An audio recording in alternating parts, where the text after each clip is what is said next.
Hello there, everyone, and welcome back to Radiant Moon Tarot. My name is Victoria. We've got your daily reading for Friday, September the 20th of 2024.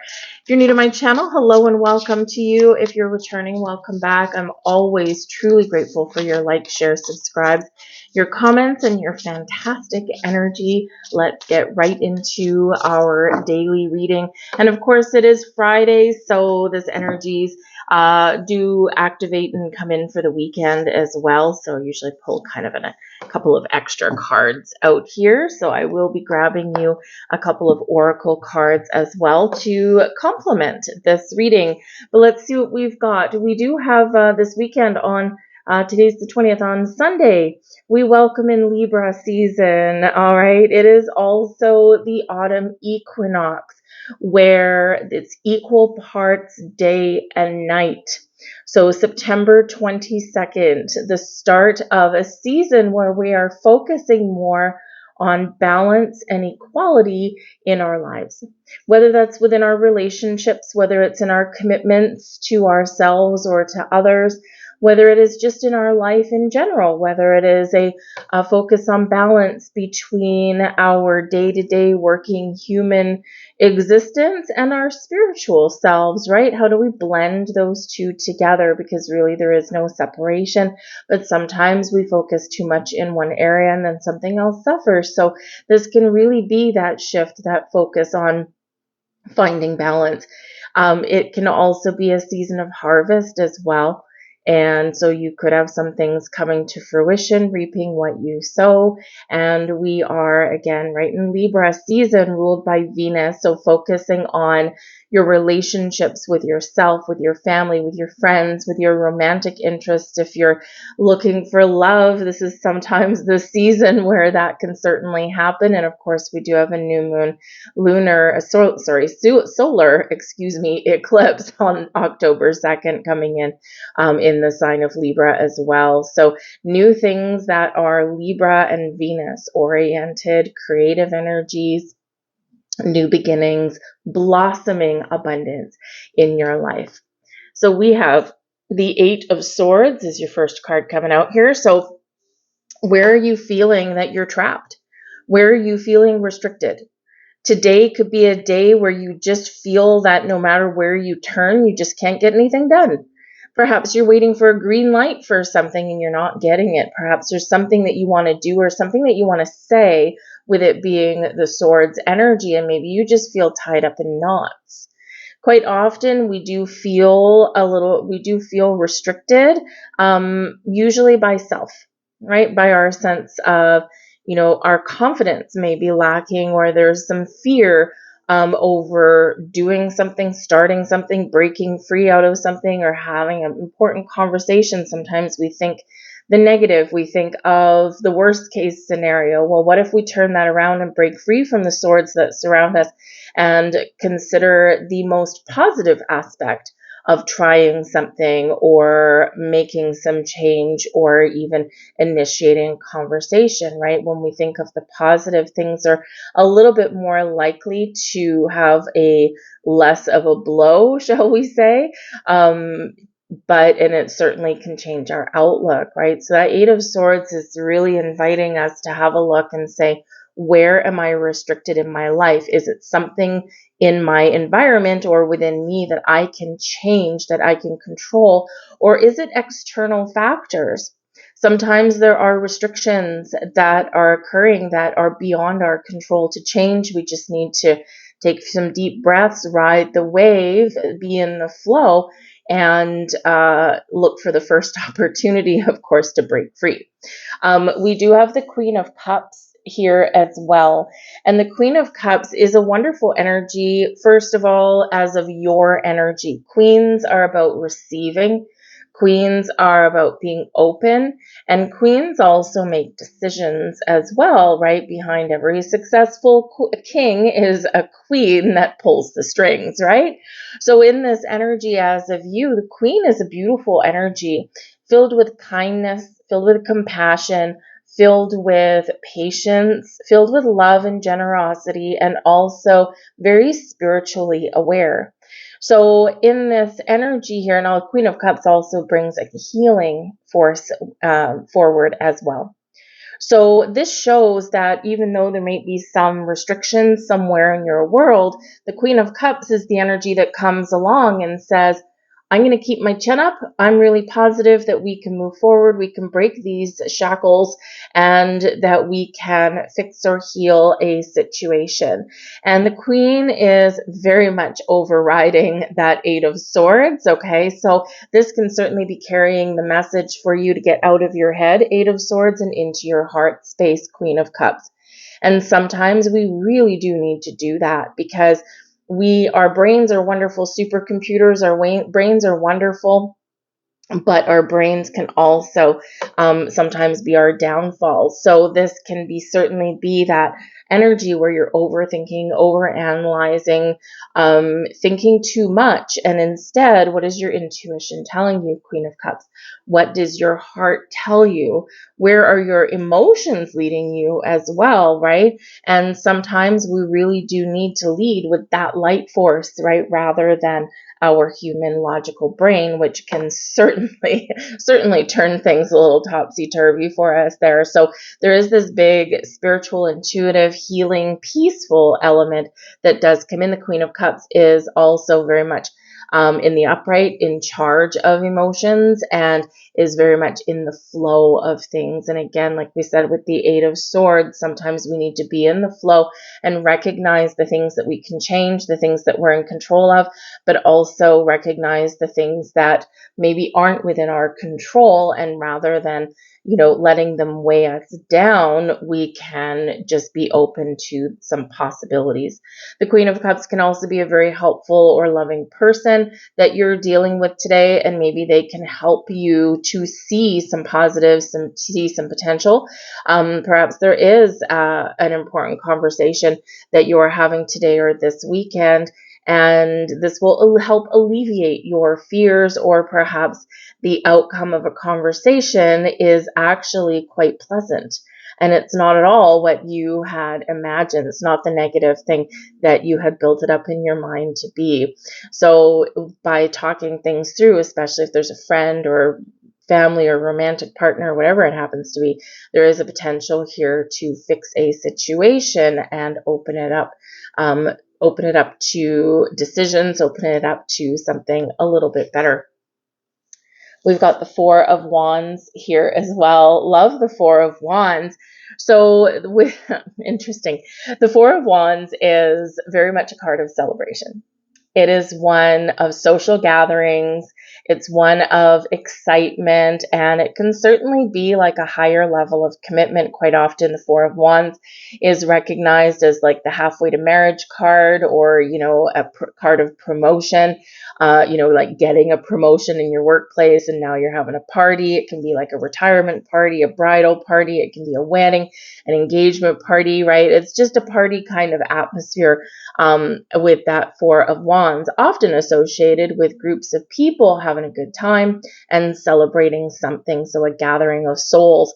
It is a very abundant card. It's also one that carries a lot of stability with it as well. So this is about focusing on your foundation, celebrating where you have come to at this point in your life, and, really recognizing the roots that you have laid, the foundation that you have built. It's where we give gratitude, we give thanks. Now, with the Eight of Swords, Queen of Cups, and that Four of Wands, some of you could certainly be repairing a relationship here.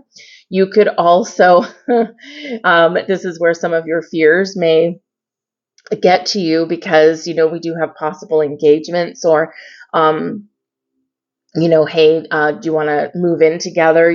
Those kind of things, right? We do also have new jobs that can be celebrated with this energy as well.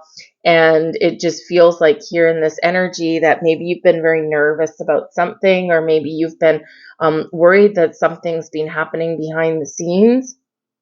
And quite often, the things we don't know, we make up. And often the things that we make up are negative, right? It's part of our human experience, right? We're always on the lookout for something bad. And so this can be where maybe there's been something that has been going on in a kind of secretive way, and you've been kind of thinking the worst, and maybe you wanted to bring something up, but it's like, oh my God, I don't really dare bring up this conversation because I don't know if I want to know the answer. And in the meantime, here we are with offers of love and kindness. So maybe there's a surprise party, okay, that someone has been planning, especially if it's your birthday. If it is your birthday or something like that, then, happy birthday or congratulations if you are celebrating something. And so, this can be a negative very much turning into a positive. All right. But the Four of Wands is also known as your 1111 card. So you could be really considering here what intentions you want to set. What are you wishing for? What do you want to manifest in your life? What do you want to happen? Where are your goals? Where do you see yourself being in this very celebratory energy? What does that look like to you, right? And this is really carrying that message that there could be something coming to fruition for you in the very near future. It could be today, it could be tomorrow, it could be Sunday, it could be next week, right? And, the way to really recognize this is Queen of Cups. Be ready to receive something that you are being given, something that you're being offered. Some of you are also considering here, what do I want? And you're setting some intentions for your future. We are still very much in the midst of eclipse season, and even though we just had a lunar eclipse, which is typically about completion, it also carries the flavor of a new beginning. And so, what new beginning do you want? Where do you want to see improvements in your world? This can be a really great weekend for you to focus on that. And yeah, maybe even set some intentions. The equinox, right, is balanced and fair energy, right? And very much a decisive energy as well. It carries the influence of the twos, and twos can be about duality. It can be about choices and options and making a decision, of course, about what we want. And of course, with the theme of balance, right, with the equinox, how do I make room for these things in my life? Do I have space for something new or improved? Do I need to release or let anything go, right? And that Eight of Swords, what do you need to release? Something within you, something external, right? And you may have the opportunity there to do that. But ultimately, that Four of Wands does carry the flavor of a celebration, of some fun, of some good times. So you could potentially get a invitation to go somewhere here. With that eight of swords, I mean, maybe the restriction there is you don't have a babysitter, or maybe it's far away, and you're like, okay, well, if I drive there, then I can't drink anything, and then I don't want to leave my car somewhere. So sometimes we do have those restrictions around us, right? But the Queen of Cups shows that there may be someone around you that might be able to help you in some way, right? So if you are invited to some sort of party or get together or something like that, this can be where maybe you ask your mother or a friend, can you babysit the kids? Or, hey, I need a date, right? Will you be my plus one? So there can be someone around that you can maybe lean on that can help you out and release the restrictions so you can go out and have a good time. We have the energy here. This is the Intuitive Whispers Oracle. So this is pretty new in my collection here. And we've got Explore Fullness here with card 35. Threes are about creation, basis of manifestation, also teamwork and collaboration, right? Reminding us that we're never in something alone. Fives can be obstacles and challenges, but also exciting opportunities for change in our lives. And you put the 3 and the 5 together, we get an 8, which is abundance, manifestation, and our ability to be flexible and adaptable, right? Hence the water on that card. So when we get the message of exploring fullness, this is about really connecting with an energy of having everything that we want. What fills your heart, right? What fills your heart with love, with joy, with excitement, with creativity? What makes your life feel fuller? Feel like there's something to celebrate? So when we explore the energy of fullness, it's like, it's kind of like, planning out what you're going to have for dinner, right? And you're like, I am starving, right? I haven't eaten all day. I've been busy. I've been run off my feet. What am I going to have for dinner? Chances are, if you're in an energy like that, you're probably not going to have a little side salad, right? You're probably going to be like, I want a steak, or I want, a bowl of pasta or something like that, right? Because it's going to bring you satisfaction. It's going to satiate your hunger and make you feel full, make you feel satisfied, right? So when we explore that in our spiritual selves, in our emotional body, in our relationships, whatever it happens to be, what does that feel like to you? What does that look like to you? So you're being encouraged and invited there to explore that energy. And if you're not feeling full or satisfied in an area of your life, what can you do to change that? We have a number 10 message from your third eye. Now, this is a very powerful time of heightened spiritual activity, heightened, psychic abilities, big shifts in our spirituality for both on a personal level and on a global level, right? Massive shifts for humanity are very much speeding up, okay? Especially at eclipse season, especially now. So your third eye, this is between, if you're not so familiar with the chakras, right? This is right between, like around right between your eyebrows, right? So think of an eye right in the middle of your forehead. But this is where we envision things. This is where we daydream. This is where we can see some movies. This is in our head, right? This is where we visualize things. And the third eye is very connected with our spiritual selves, one of the higher chakras, and it's also very much tied with our ability to manifest our dreams into reality, turn those daydreams, turn those visions into something real, something tangible, something we can touch, or something that we can feel. So your third eye, your spiritual self, is very much sending you a message. Queen of Cups energy. Be open to those messages, right? Maybe you want to connect with water in some way, sit beside the ocean and just let your mind drift and listen to the sound of the waves, right? Maybe you want to sit by a river and sit outside and just listen to the water rushing over the rocks, right? Maybe you want to, if you've got a rainstorm, open up your window and listen to the rain. Connecting with nature may be in the cards for you. So you're very encouraged here to try and find a way to put your conscious mind, your logical mind at ease. And again, tap into your higher self. Tap into your heart space. Tap into your spiritual self.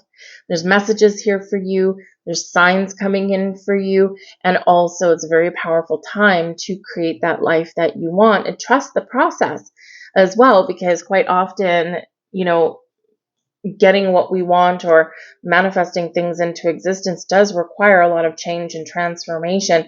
And it does require quite often some painful endings, right? Because we are closing a chapter, closing a door, and opening something else.